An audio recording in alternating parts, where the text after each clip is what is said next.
Usa ka pagtuo, usa ka tingog, usa ka katawhan.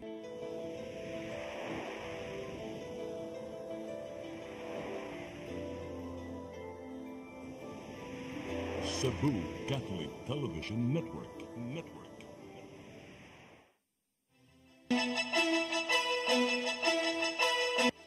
Uluhan sa mga balita sa Sayri 47. Automated Counting Machine Roadshow. Gipahigayon sa Comelec Mandawi sa City Jail Male Dormitory. Presidente Ferdinand Bongbong Marcos Jr. Ania sa Sugbo alang sa pipila ka mga kalihuka. 82 ka mga pari sa Pilipinas gilambigit sa kaso sa child sexual abuse. Amahan nga miunay pagpatay siyang kaipon ug duha ka mga anak sa Lutak, Dakbayan, Sandaga gikasuhan na. Sugbo, Kabisayan ug Mindanao, Pilipinas ug katawhan kutos maabot sa tong Sibya sa tibuok kalibutan mayong hapon. Live kita karon sa CCTN Channel 47 ug kini ang tulumanon sa nagunang kasayuran nga angay natong masayran. Sa nga ni Attorney Danica Caballes, ako si Dennis Tabar ug kini ang Sayri 47.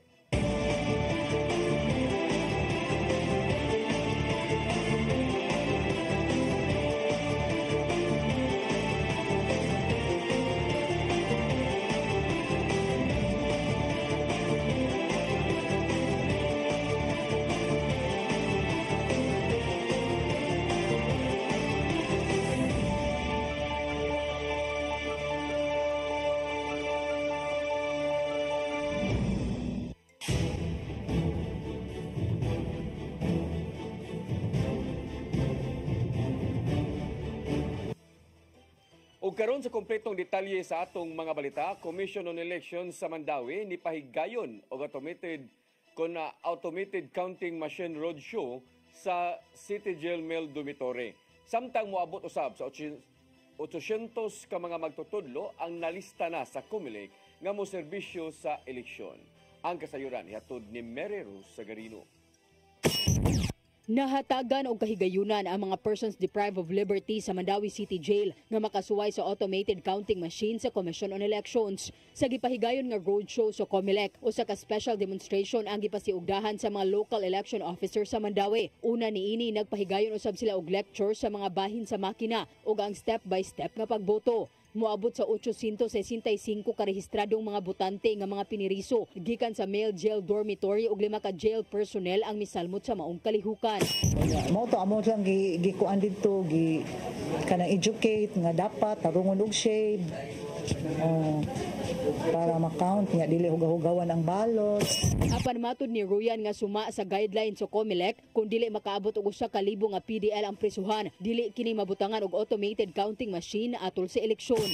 Pero mas lang kaabot, so ang voting lang ato is katurag yung balotang mag-shade ra sila manual. Then naay support staff nga mokuha sa balota sa diin sila nabilong nga precinct, then pabutaron di pasyeda nila nga to sa sa facility sa BGMP, then igumag shade ibalik na po dito kung diin to gikuha nga presinto sa mga support staff kay ana ra i-feed. Samtang moabot na sa 800 ka mga magtutudlo gikan sa pampublikong tunghaan sa syudad ang nalista na sa Comelec nga moserbisyo ato sa eleksyon sa Mayo isip electoral board members. Andam na amo ang mga ibis. Pero di pa final. Naiuban ma'am, ka-serve previously, nasa uban mga bago. Tulo ka electoral board members ang ibutang sa matag presinto. Ang Mandawi adunay moabot sa 271 ka clustered precinct. Ang mga magtutudlo gikatakdang mopaubos og training lakip na sa saktong paggamit sa automated counting machine karong Abril. Mary Rose Sagarino, CCTN News. Pipila ka mga individual ang nidagsa sa Mandawi City Treasurer's Office kaganinang buntag. Kini aron pagbayad sa ilang business tax ug ugma na ang deadline sa extension nga gihatag sa syudad. Ang kasayuran ihatod pagbalik ni Mary Rose Sagarino.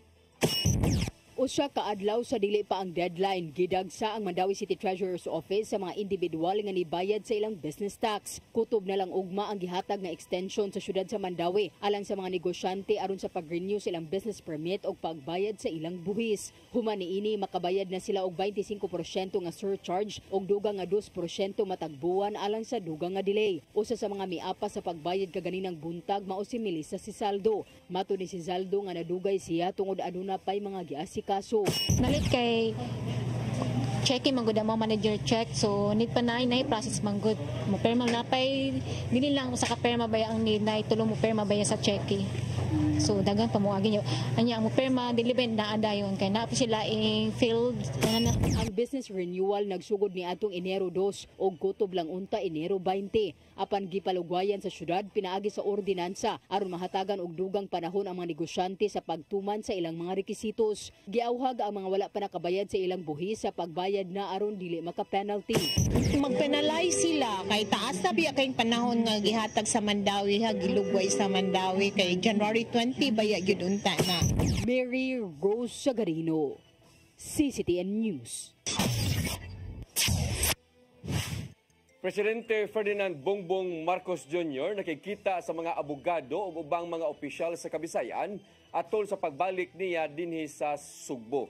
Gitataw niya nga way blank items nga napirmahan ang 2025 national budget. Ang kasayuran ihatod ni Gian Navarro. Sa iyang pagbalik sa Sugbo, gitato ni Presidente Ferdinand Bongbong Marcos Jr. nga walay bisan unsang blank items sa napirmahang 2025 national budget. Atubangan sa dulan 4,000 ka mga abogado ug ubang opisyal sa Sugbo. Gibutiyag sa presidente nga gisukit-sukit niya og mga kaubanan ang kapin 4,000 ka panid sa General Appropriations Act of 2025. Mao mipasalig siyang walay blank items human sa subsob nilang review. Kini na ang nimong reaksyon sa presidente human gipasiatab sa mga kritiko ang giingong irregularidad sa nadusong pundo ning tuiga sa diyang gipasar sa Bicameral Conference Committee. Because I reviewed it, analyzed it, and yes, in parts vetoed it.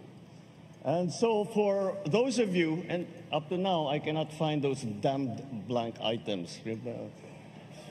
We'll keep looking, but I really am convinced that they simply do not exist because it is not allowed to exist. Sa kalihutang gipasiugdahan sa Integrated Bar of the Philippines, may pasalig si Marcos Jr. nga magpabilin ang rule of law sa nasod.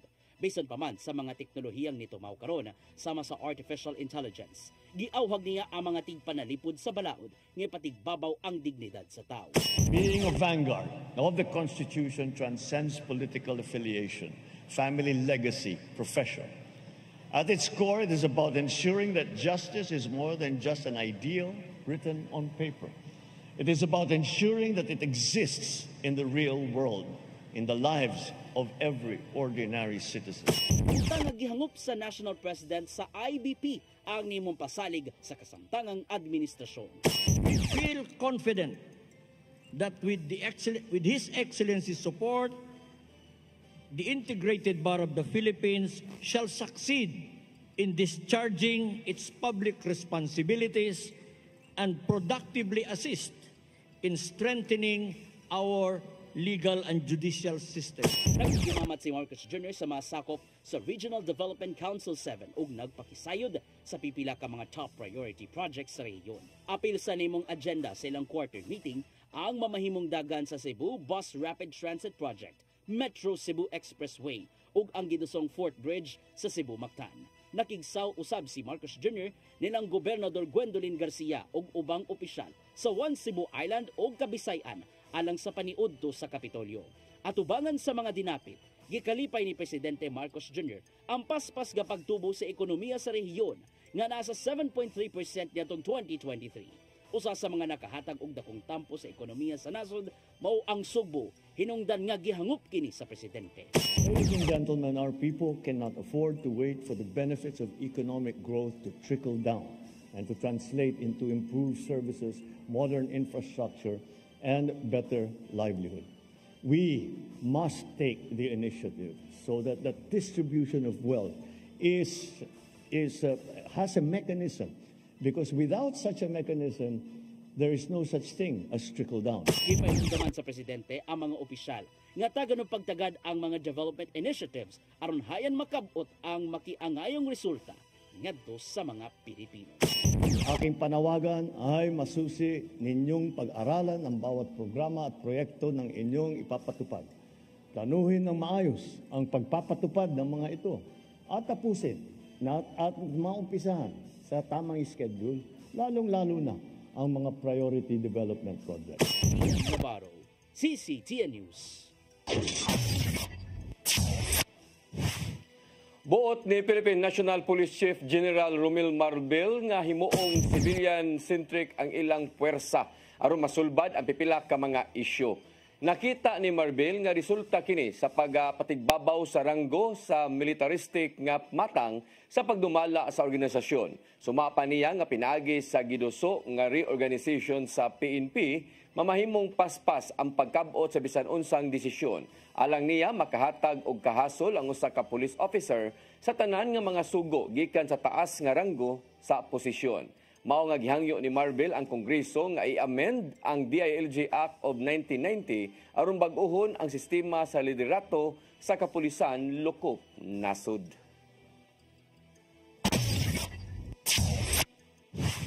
Lauman sa mga sakop nga paubsan pa ang premium contribution rate sa PhilHealth ngadto sa 3.5%. Kini human nga nauyunan sa Kongreso ang balaodnon niini.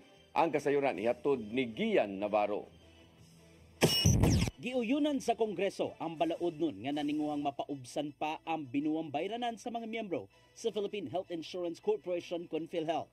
Gikan sa 5% nga premium contribution rate, himuon na kining 3.5%. Ubos kini sa gidusong House Bill 1135-7 aprobado kini sa mga magbabalaod pinagi sa Viva Voce voting ato sa second reading niini.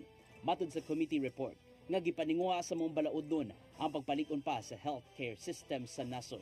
Kini aron usab nga magmalambuon pa og hayan makabawi human nagkat-on sa mga kasanatian sa kaniadtong COVID-19 pandemic. Ang maong balaodnon mo'y nag-amendar sa Republic Act 11223 o Universal Healthcare Act, subay sa Legislative Executive Development Authority Council. Sumapausab sa mong lagda nga mapaubsan ng PhilHealth contribution rates base sa mamahimong pagtuon gikan sa laing independent group.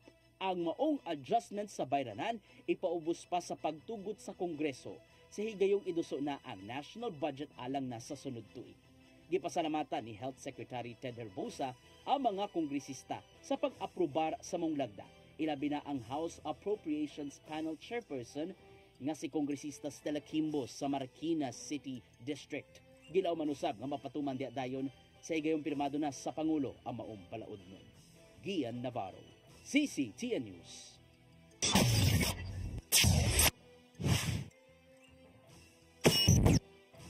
Musunod, 82 ka mga pare sa Pilipinas gilambigit sa child sexual abuse. Kanaog daghan pa mga balita sa pagbalik sa Sayre 47.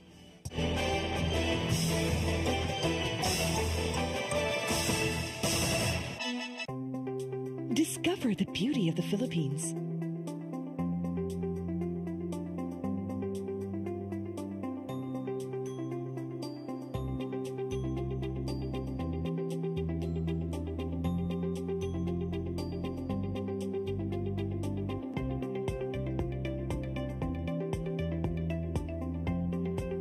With Philippine Airlines, the country's flag carrier.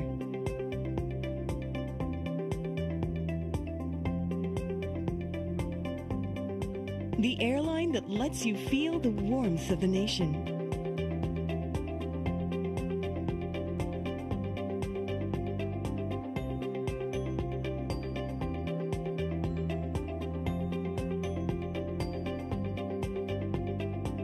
Mabuhay!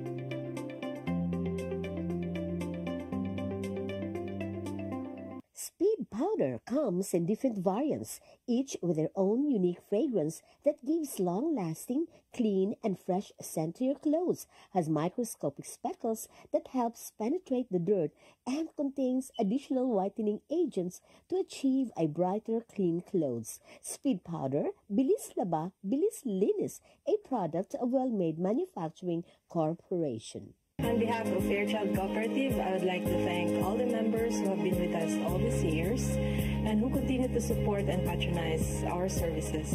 At this time, I would also like to invite new members who will be part of our growth and push forward for a bigger cooperative movement, not just in Region 7, but the entire country of the Philippines.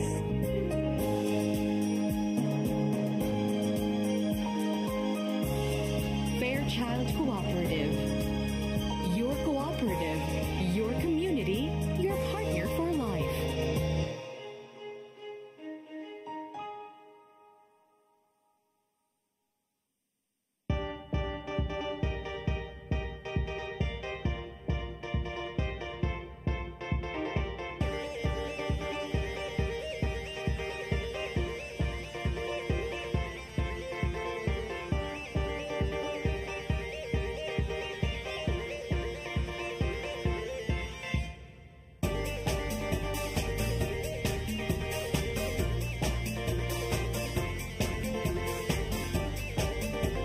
Let your appetite be just right at Sixto and Bening Meat Store. Sixto and Bening Meat Store specializes in chorizo, tocino, beef, and pork tapas. Sixto and Bening Meat Store is located at stall number 4849, Unit 1, Meat Section at the Carbon Public Market, Cebu City, with telephone numbers 256-1581 and 259-6569. It's the place where you can find the best meat deal in town.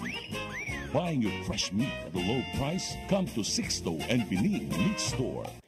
RAJ Laurente Construction and Development Philippines, General Contractor, General Building, General Engineering, Planning and Development, Electromechanical, and Consultants in Surveying and Mining. RAJ Laurente Construction and Development Philippines is located at MCRA Lawaan Uno, Talisay City, Cebu, Philippines. Owned and managed by Engineer Roger Laurente, Engineer Annie Laurente, Engineer Rodney June C. Laurente, and Engineer Ronel Jan C. Laurente.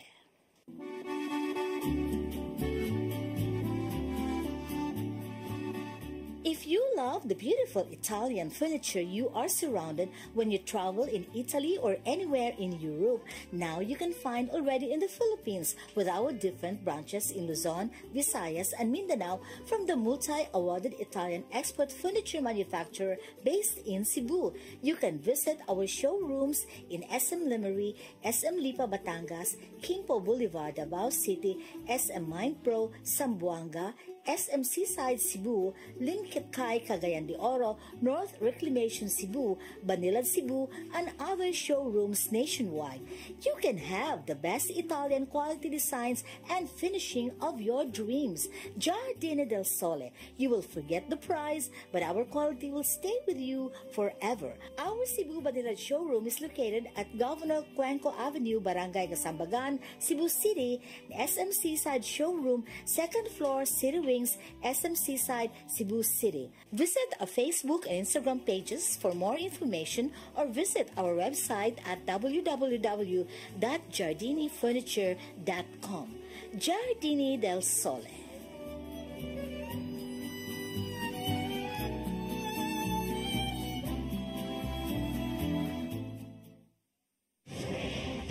Phil Products. Prepare to experience better with Phil Fiber.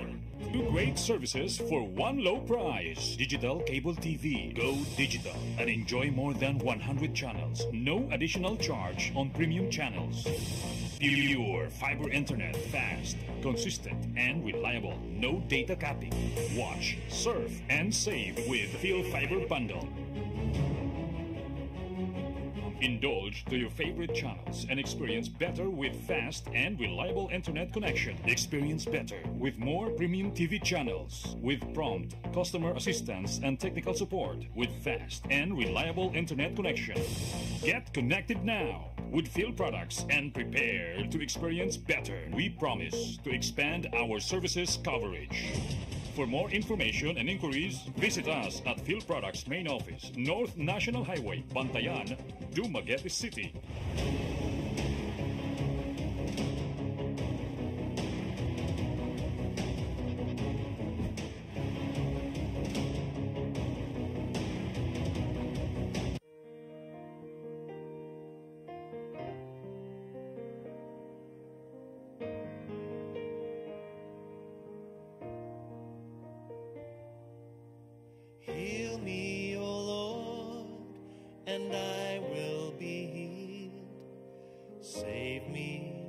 and I will be saved. Heal me, O Lord, and I will be healed, for you are the one I praise. You are the one I praise. Sing it with me. Heal me, O Lord, and I will be healed. Save me, and I will be saved.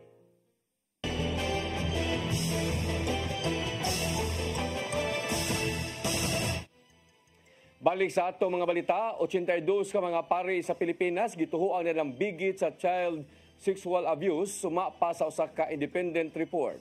Archdiocese of Cebu daling ni pinsa nga gipaubos na nila sa renewal process ang pipila ka mga paring nalambigit dinhi sa Sugbo. Ang kasayuran ihatod ni Gian Navarro.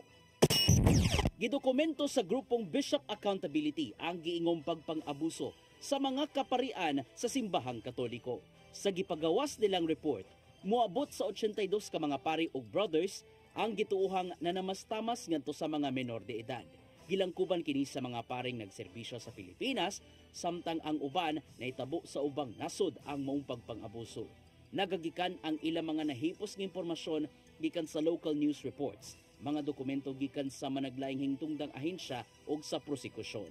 Sa maong ihap, nagagikan sa Sugbo ang tulo niini ug nagpadayon sila sa ministry service. Gikumpirmar sa statement ni Archbishop Jose Palma nga nagpabilin ang usa dinhi sa Sugbo apan na-incoordinate siya sa laing diocese. Sumapa niya nga gipaubos siya sa renewal program ug nakig-alayon sa mga otoridad subay sa investigasyon. Susama usab ang gibuhat nila sa ubang mga pari nga nag-alagad kaniadto dinhi sa Sugbo diin wala nalakip sa Archdiocese of Cebu o bisan unsang diocesan clergy. Tungod sa mong report, gipainomduman ni Palma ang katawhan nga padayonon ng pagtinabangay ngadto sa simbahan aron hayan makabot ang pagbag-o sa tanan. Walay puas usab ang Archdiocese sa pag-abag ngadto sa mga biktima sa pagpanamastamas og sa iyang pamilya. Bisan pa man sa panawagan nilang hustisya alang sa mga gilabanang biktima, gihangyo sa simbahan ang katawhan nga dili ilakip sa pagsaway kadtong mga inosente lang nga pari. Gian Navarro, CCTN News. Palauman sa San Fernando Police Station ang ilang investigasyon labot sa kamatayon sa sa kaginang uban siyang 3 anyos nga batang babae sa may sitio Tambis, Barangay Balod sa lungsod sa San Fernando. Ang kasayuran ihatod ni Arnold Bustamante. Gipakita ni Alias Carlito ang sasaysaw sa kalanet insecticide nga gito ang maoy giinom ni Marites Cabaluna, 41 anyos, ug sa iyang anak ka 3 anyos sa sulod sa iyang barong-barong sa sitio Tambis, Barangay Balod sa lungsod San Fernando, probinsya Sugbo. Among insecticide napalgan kini ni Alias sa Dorlin, higala sa biktima sa gawas sa barong-barong. Tungod dinhi mohimong lawom nga investigasyon ang San Fernando Police Station aron ilang masayran kung doon na bay foul play sa kamatayon sa duha ka biktima ug nagkutlob ang kini silang kinabuhi. Si Marites nagtuad nangan na diskubrihan nga dunay sinuka sa sulod sa barong-barong, samtang ang iyang 3 anyos nga batang babae na siyang tupad nga pulos wala na kinabuhi. Ato ni Police Major Michael Hinguyo ng Hepes San Fernando Police Station, kaya nagsusihon ang tanang anggulo sa mga insidente. Lagip na nini ang posibleng dunay foul play. Gidasig nila ang pamilya sa duha ka mga biktima nga ipaubos sa autopsy ang patayng lawas sa duha aron masayran kung unsa ang hinungdan sa kamatayon. As of now gyapon padayon gyapon ang ato ang in-depth investigation pertaining ani request na ta og autopsy examination sa ato ang crime laboratory office nya hopefully na makuan gini siya mahinayon kay initially ang ato ang tagtungod sa biktima murag dili na ganahan ipa-autopsy but we encourage them na i-pursue gyud ang kaning autopsy examination para gyud may baw-an kung unsa ang nature o cause sa pagkamatay ani nila Marites o gatong iyahan. Ato silang ipasusi ang nakuhang insecticide kung kini bagyod ang hinungdan sa kamatayon niini. Ipatawag nila pagbalik ang higala sa biktima nga si Alias Dorlin kung doon na bay laing tao ang niadto sa barong-barong nga manudahan nga doon ay kasayuran sa mong krimen. Dugang ni Hinguyon nga nakadawat usab sila og impormasyon nga kanunay nga awayon sa kanhi live-in partner partner si Marites. Niadto nga panahon nga nag-ipon pa kini sa usa ka balay. Apan gipasabot ni hingoyon nga sa dihaga nagkabuag na ang duha. Ang kanunay nga iharasa ang kalibin, ang higala na niini nga si alias Dorlin. Tungod kay nganong gipapuyo pa kini niya silang compound. Pero kanimo ang iyahang pagharas dito, ang pagharas niya dili actually dito mismo direct kay Marites kundi dito kay Dorlin. Ngano pang iyahang gyapong tunggo, iyahang gipa puyo dito sa balay mo to si Dorlin ni-decide na gid siya na para nawalay samok iyan na lang gipahawa si Marites. Ibalik ang mga investigador sa dapit ni napalga na patayng lawas sa inahanog anak. Apan ilang naabdan nga gipang sunog na ni Dorlin ang mga gamit nini. Apan mato ni hingoyon nga ang maong nga pagsunog dili pagtugot matod pa sa igsoon sa biktima ug dili na usab kini makaapekto pa sa lang investigasyon. Arnold Bustamante, CCTV. Nanghatag na ang Department of Social Welfare and Services ug pasilunang hinabang ngadto sa mga nasunugan sa Sitio Opera Unit 1, Barangay Kalunasan, Siyudad sa Sugbo. Nakadawat ang upat ka mga pamilya og bugas, disaster kits ug uban pang panginahanglanon aron maabagan sila sa ilang hinay-hinay. Moabot usab og 12 ka mga tawo ang apektado human naugdaw ang dako nga sunog. Ang duha ka mga balay niadto nga Miyerkules sa kadlawon din usa ang patay. Gipahilunan na usab ang modular tent sud sa Barangay Covered Court ang mga nanimuyo isip kasamtangang Pinoy-anan. 15 ka pamilya ang naapektuhan sa demolition sa Barangay Pusok, Dakbayan sa Lapu-Lapu. Nakadawat na og tag 10,000 pesos nga assistance gikan sa City Social Welfare and Service Tuna Development Office. Gipasiunang tabang kini o gilauman pa sila nga makadawat og laing 20,000 pesos. Ang kasayuran ihatod ni Cristel Joy Filerca. Nakadawat og tag 10,000 pesos nga financial assistance gikan sa City Social Welfare and Development Office kon CSWDO ang 15 ka pamilya nga naapektuhan sa demolition sa Sitio Lawis, Barangay Pusok, Dakbayan sa Lapu-Lapu. Niadtong Enero 22 unta pagahimuon ang demolition sa mga panimay sa mga apektadong residente. Apan kini napugngan human nga nahangyo ni Mayor Junior Dongchan ang sheriff og ang tag-iya sa Luna nga dili lang una kini i-demolish. Gitugutan sa tag-iya sa Luna ang mga apektadong mga residente nga lugwayan og 15 ka adlaw ang ilang pagpabilin sa mong dapit. Apan sulod sa mong adlaw sila na mismo mo'y mag-demolish sa ilang panimay aron nga makuha pa nila ang mapahimuslan nga mga gamit. Ang mga apektadong residente gihatagan sa mayor og relocation area sa Barangay Kanhulaw. Ang nadawat nga kantidad sa mga apektadong pamilya mao ay gamiton silang pagtukod sa ilang panimay. Pasiunang tabang palang kini sa CSWDO tungod kay 30,000 pesos ang ilang gilaumang madawat subay sa pasalig kanila sa mayor. Kasamtangan pa ang giproseso sa mong buhatan ang 20,000 pesos nga ilang madawat ubos sa Emergency Shelter Assistance Funds. Samtang ang tag-iya sa mong Luna mipasalig usab nga motunol og tabang sa mga apektadong pamilya. Cristel Joy Filerca, CCTN News. Lokal ng kagamhanan sa Dakbayan sa Lapu-Lapu padayong niatiman ang mga panginahanglanon sa mga nabiktima sa sunog nga niigo sa Barangay Paho niadtong milabay nga semana. Gawa sa financial assistance ang gitunol kanila, gipaubos usab sila sa psycho first aid aron makalingkawas sa nasinating trauma. Ang kasayuran ihatod pagbalik ni Cristel Joy Filerca. Mag-usa na kasemana ugmang adlaw sukad ni ulbo ang dakong sunog sa Sitio Sangi Interior, Barangay Paho, Dakbayan sa Lapu-Lapu, kung diin 59 ka pamilya ang nawadan og panimay. Ang 20 ka mga apektadong pamilya kasamtangang anaa sa Paho Gym, samtang ang 16 temporaryong nipuyo sa San Miguel Gym sa Barangay Pusok. Usa ni ana ang pamilya ni Amalia Lisondra, 51 anyos, nga kasamtangang nagpuyo sa tent nga gihatag sa lokal nga kagamhanan. Usa ang ilang pamilya sa wala gyud nasalbar tungod kay ato sa pagkahitabo nagkuyog siya sa iyang bana nga tig-deliver og parcel. Tungod kay kini na lang mo'y nanginabuhi kanila human siya mawadi og trabaho usa ka tuig ang nilabay. Wala mapugi ni Amalia ang pagtubod sa iyang luha sa dihang gisaysay niini ang ilang gidangatan. Tungod kay sa usa lang ka pamilok, naabo ang ilang panimay nga giamuma nila sulod sa 20 ka tuig. Maron jud akong kaligon ang kanang ang Ginoo na walipay sa ko nga kanang arew sa akong kauban sa simbahan. Oras at ako sila sa makapadasig nako nga makadawat ko ba ilara sa kong inon nga pagsulay lang. Okay Lord, Tungod sa nasinati sa mga nabiktima sama ni Amalia ni adtong Sabado, usa ka adlaw human hitabo ang sunog, ang Lapu-Lapu City Rescue ni pahigayon og early disaster recovery program sa mga nabiktima. Usa na ni ana ang paghatag og psycho first aid sama na lang sa pagtanyag og mental health services aron nga ma-address ang naagian nila nga trauma og stress paghuman sa sunog. Samtang anausab ang presensya ni Upon Andam nga maoy mascot sa disaster resilience sa Lapu-Lapu nga maoy nilingaw sa mga nasunugan ilabi na gyud sa mga bata. Kasamtangan usab nga giproseso sa City Social Welfare and Development Office ang madawat sa mga nabiktima nga tag 15,000 pesos alang sa 3 ka buwan nga rental subsidy. Plano ni Amalia nga kung madawat na nila ang maong financial assistance, maghinay-hinay na sila og tukod sa ilang panimay.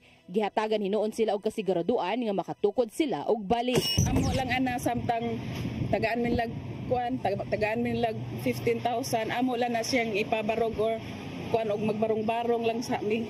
Crystal Joy Felerca, CCTN News. Mga basura duol sa gipuy-an sa mga Badyaw community sa barangay Mambaling, siyudad sa Sugbo, gianamanam na og hipos. Mato di Konsel Jerry Guardo nga pinasubay kini sa tinguha sa siyudad nga maminusan ang pagbaha sa mao nga lugar. Ang kasayuran ihatod ni Mary Rose Sagarino.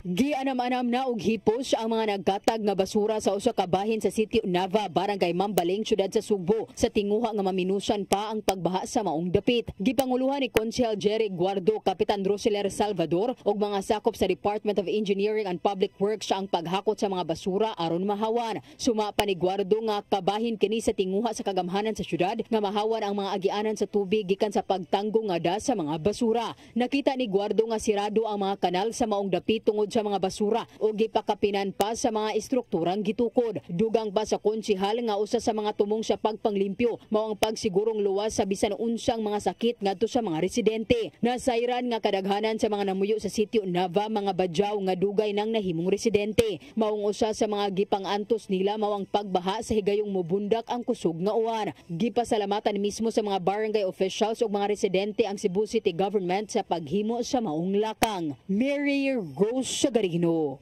CCTN News. Mosunod, amahan nga miunay pagpatay sa iyang kaipon ug duha ka mga anak sa Lutak, Dakbayan sa Naga, gikasuhan na. Kana og daghan pa mga balita sa pagbalik sa Sayri 47.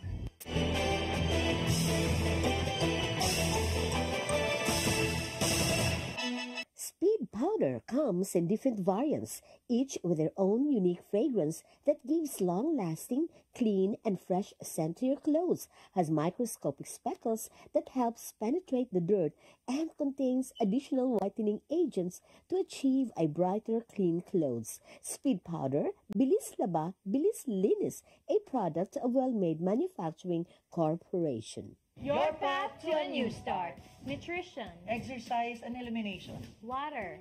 Sunlight. Temperance. Air. Rest and recreation. And most of all, trust in God. Learn from our doctors. Be blessed by the testimonies of our overcomers. Ang inyong programa, Alam sa may sakit, walay sakit, ug dili ganahan magkasakit. OzoneMed Wellness Clinic New Start. Napapanood every Saturday, 8 to 9 a.m. Dinhilang sa CCTN Channel 47. New Start, OzoneMed Health and Wellness Talk.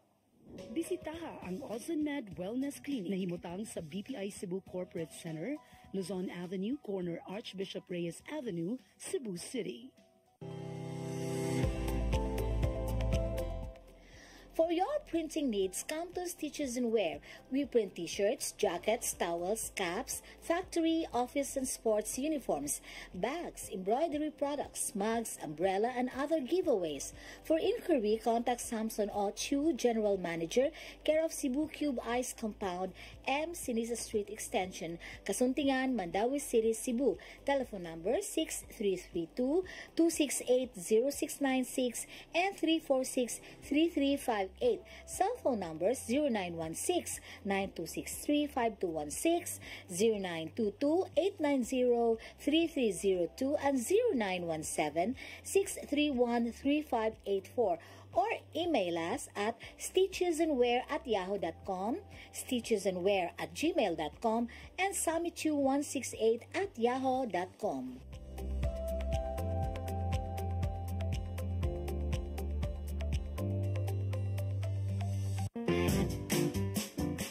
In the heart of Cebu lies an ideal place for the people on the go. Uncle Tom's Cabin Hotel gives guests a convenience of quick and easy access to Cebu's business centers, offers spacious rooms furnished with all the modern-day amenities. Uncle Tom's Cabin Hotel, located at NP Yap Street, Barangay Capital Site, Cebu City. For reservations, call 032-888-8667. Dahil sa malasakit, mas nailapit ni Senator Bongo ang medical assistance, primary health services at specialized care para sa ating mga kababayan. Sa malasakit, prioridad ang edukasyon para sa mas magandang kinabukasan. Samahan pa ng sports, panalo ang kabataan. Bunga ng malasakit ang pagbigay lakas sa mga lokal na negosyo at mas maayos na trabaho. Sa malasakit, serbisyong may puso, kalinga at proteksyon para sa mga OFWs nasaan man sila sa mundo. Maraming nagagawa at nararating ang malasakit. Para kay Senator Bongo, ang ating Mr. Malasakit, bisyo ang more serbisyo. Kung chicharon ang sumsuman, snack o pangsudan, Chilen ang anging banatan. Chilen Chicharon, available at SM Supermarkets and Hypermart Metro Manila. Also at Guadalupe Corner, Envelas and V. Rama Street, and at 078 M. Pacanya Street, Tisa, Cebu City.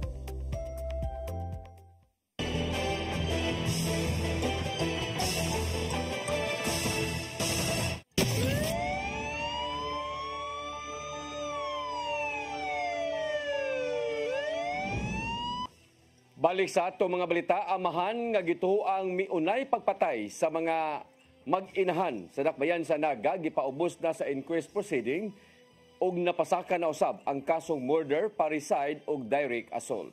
Ang kasayuran ihatod ni Arnold Bustamante.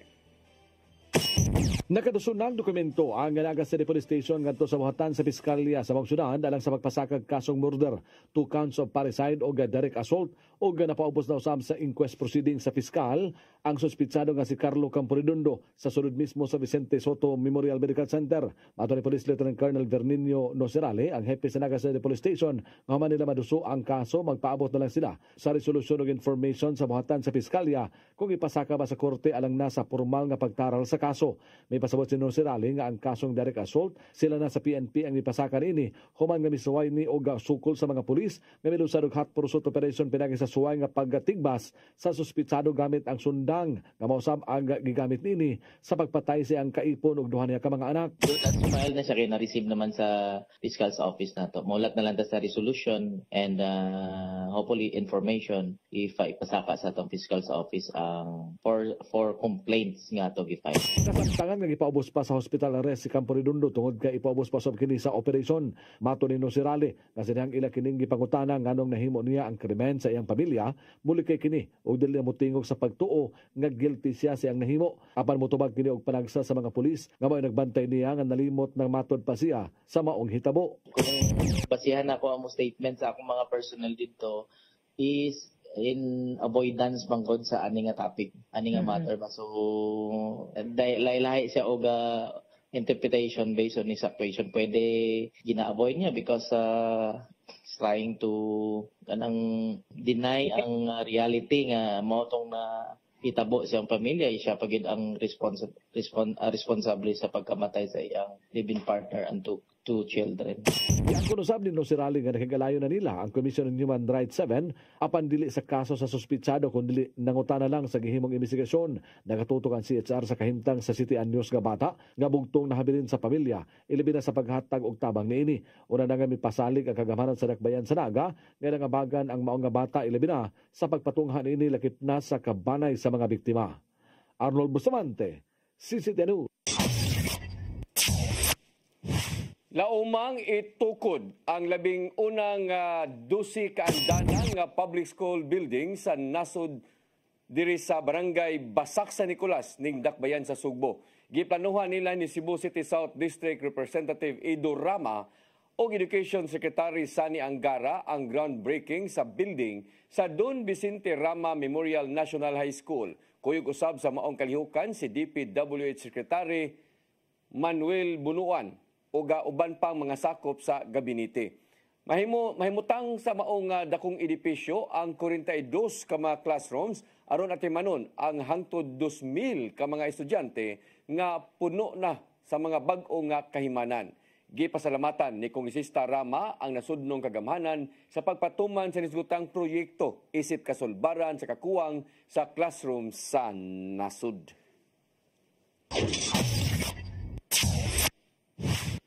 Mao kadto naglangkob sa atong mga balita sa Sayre 47 sa nga ni Attorney Danica Caballes, ako si Dennis Tabar. Hangtod ugma dinig hapon sa inyong paboritong tulumanon, Sayre 47.